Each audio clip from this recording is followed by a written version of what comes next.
So I've got about 2.5 pounds of potatoes in the Ninja. That's an awful lot of potatoes, but we're gonna make some mashed potatoes in here, and I'm not serving them with a gravy, so we're gonna do them a little different. So I'm going to put half broth, and I'm not really measuring, but what I am looking for is I want to barely see the liquid with those potatoes. So that's about half broth, and then I'm gonna pour a little water.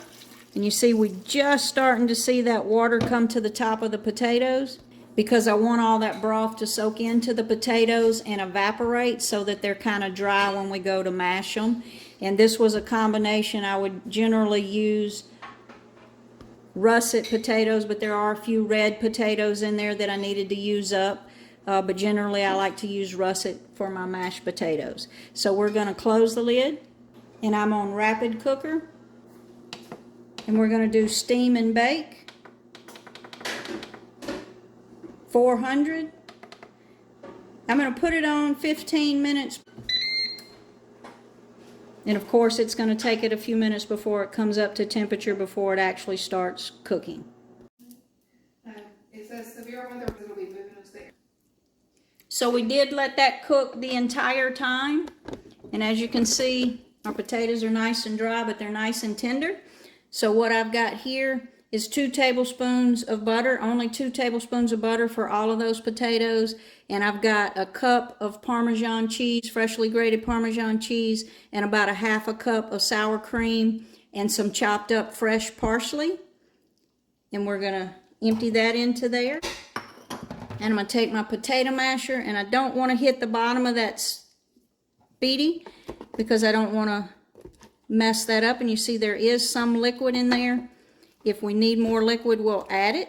So we're just going to gently toss that around, and then we're just going to mash these potatoes, and look how tender they are. Oh yeah, they're definitely done and tender. So I'm just going to mash these all up. And as you can see, as I've mashed these, I'm leaving mine a little bit chunky, but you could continue to mash them. And I'm stirring them. And you see the consistency. If you had way too much liquid, you could sear these, use the sear function. But these, once they set, as you can see, they're still quite chunky. These are going to be perfect. We're serving these alongside a whole roasted chicken, so check out those videos. I have one for the Speedi and for the combi. I'm going to check my seasoning. Oh, and we're good there. But if you needed to add salt, I am going to add a little bit of pepper. But everything else is on point. And like I said, we're serving this with a whole chicken. And look at the pile of potatoes that we made with a 15-minute cook time. Now, it did take about 15 minutes for it to come up to temperature. But to not have to do this on a stovetop, it was worth it. So look at those creamy potatoes.